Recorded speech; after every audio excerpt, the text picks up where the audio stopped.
जोहार सम्बलपुरी समाचार के आपण को स्वागत। आयबा 2024-25 साधारण बजेट उपस्थापन रूपरेख बाबदे गलाकाल उपरबेला भुवनेश्वर लोकसेवा भवन ठाने सचिव स्तरीय बैठक हो जाइए। राज्य माध्यमिक शिक्षा बोर्ड तरफु आयबा 21 तारिख नु 31 तारिख तक मैट्रिक सप्लीमेंटरी परीक्षा करा।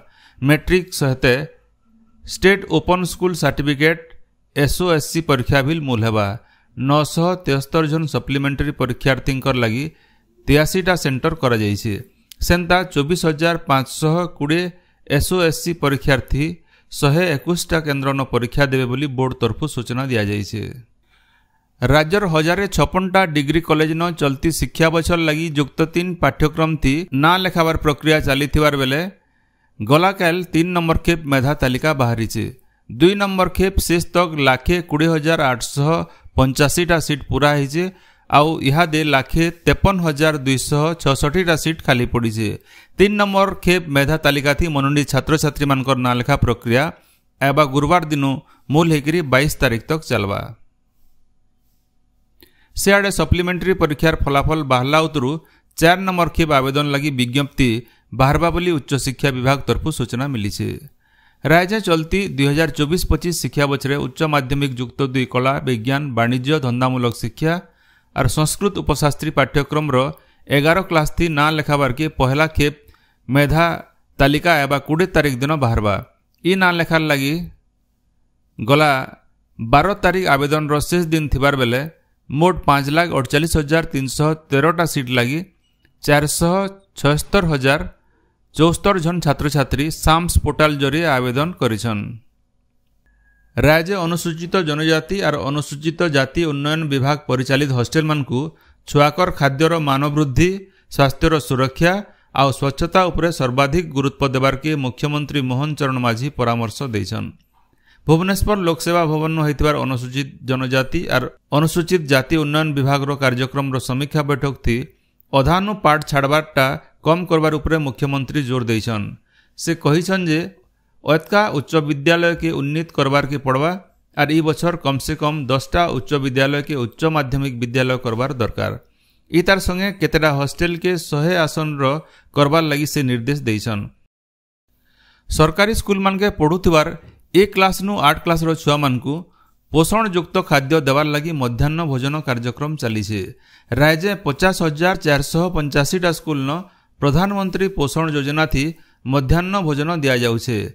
हेले ई बाबदे गुटे पिला के दिन को 5 टंका 92 पैसा मिलुछे। सेति पिला को हफ्ता को 2 दिन अंडा 2 दिन डालमा और 2 दिन तरकारी देवार व्यवस्था रही। से आड़े आहार केन्द्र मान के गुटे मिल पिछा सरकार 15 टंका दौथला बेले स्कूल पिला को मिलुछे 5 टंका 92 पैसा। बरगढ़ जिलार डेब्रीगढ़ अभयारण्य विस्थापित होइतिबार झगड़ा बेहरा और डेब्रीगढ़ गाँव 4 जन महिला को सरकार तरफु 10 लाख टंका लेखा सहायता दिया जाइछे। भटली विधायक इराशीष आचार्य वन विभाग कर्मचारी उपस्थिति न विस्थापित महिला मानकु गलाकाल चेक प्रदान करिछन। इनो जनै दिया जाई पारे जे 6-7 बछर आगनु डेब्रीगढ़ अभयारण्य विस्थापित होइतिबार 18 बछर पिला मानकु गोटे परिवार हिसाब से सहायता मिलिथिला बेले 18 बछर बयसर अभिहारी टुकेल माने सहायता नु वंचित होइथिले। हेतिर लगी बरगढ़ केते जन सामाजिक कर्मी इ बाबद न लगातार सरकारंकर नजर के आनी करी सेमानकु सहायता प्रदान दाबी करी आसुथिले। नुआपड़ा जिल्लार खडियाल कल्याण मंडप न उपखंड स्तरीय भीमभोई सामर्थ्य अभियान हो जाइछे। हेति जिला स्वास्थ्य बोर्डर निष्पत्ति अनुसार दिव्यांग मानकु प्रमाणपत्र दिया जाइथिला।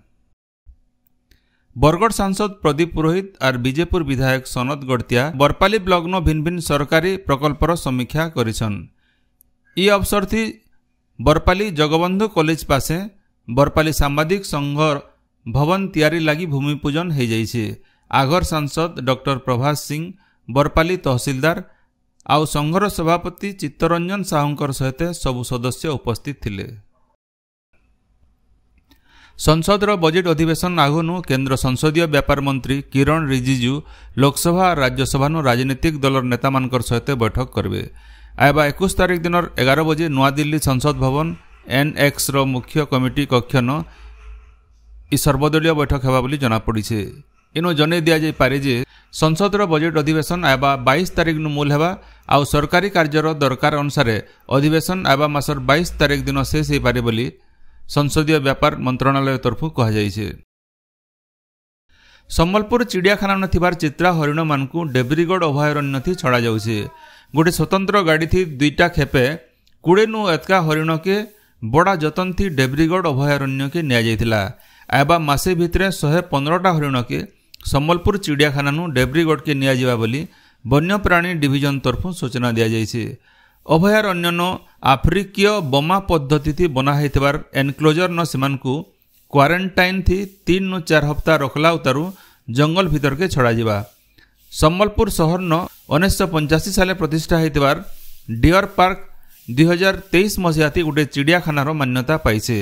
इ चिड़ियाखाना के महाबल बाघ सहित कुंभीर आउ 48टा नुआ वन्यजंतु को अना जिबार प्रस्ताव के केंद्रीय चिड़ियाखाना कर्तृपक्ष अनुमोदन करिछन। स्वास्थ्य मंत्री डॉक्टर मुकेश महालिंग आज बरगढ़ जिलार पदमपुर गस्त थी आसुछन। डॉक्टर महालिंग आज सकाल बेला तालपाली न गोटे आखि डाक्तरखानार उद्घाटन करबे। पदमपुर राजाजी टाउन हॉल, पदमपुर सरकारी डाक्तरखाना परिदर्शन, पदमपुर वकील संघ आउ सरस्वती शिशु विद्या मंदिर न भी मंत्रींकर कार्यक्रम रही। उपर बेला पीडब्ल्यूडी डाकबंगला न से लोकंकर अभियोग सुनबे।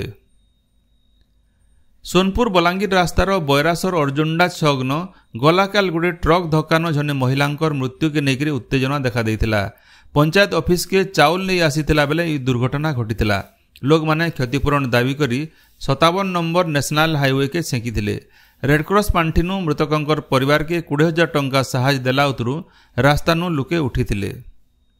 प्रधानमंत्री फसल बीमा प्रदान बाबदे बरगढ़ जिलापालंकर सम्मिलनी कक्षठाने गोटे त्रिपाक्षिक बैठक हो जाइए। जिलापाल आदित्य गोयलकर अध्यक्षतान होइथिबार बैठक थी कंपनी प्रतिनिधि और चाषी संगठन प्रतिनिधि उपस्थित थिले। सबु योग्य चाषी मानकु तुरती क्षतिपूरण देवार लगी जिलापाल बीमा कंपनी के निर्देश देइछन। बरगढ़ शहर मुख्य रास्ता मानके होइथिबार जबरदखल के उच्छेद करवार लगी प्रशासन तरफ पदक्षेप मूल होइछे। शहरर भिन्न भिन्न रास्ता के राजस्व विभाग आउ पौर परिषद तरफ नपाजुखा कला उतारू शहर न माइक प्रचार करा जाइकरी जबरदखलकारी को जगह छाड़बार लगी 48 घंटार समय दिया जाइछे। आबा 21 तारिख दिन बरगढ़ जिलार पदमपुर मारवाड़ी धर्मशाला ठाने गोटे मागणा कैंसर जांच शिविर हेबा।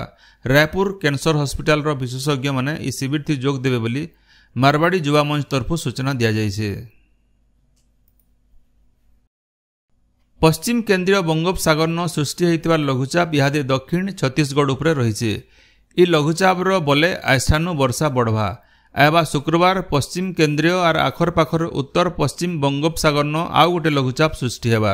इ लघुचापर बले वर्षा बढ़वा बोली पाणीपाग विभाग तरफ अनुमान करा जाइछे। आज कलाहांडी कंधमाल सहित दक्षिण ओडिशार जिला मानके और आयबा काल राज्यर दक्षिण और उत्तर ओडिशा न वर्षा हेबार अनुमान करा जाइछे। आजिर सम्बलपुरी समाचार एतकिन शेष ହେଲା। जोहार।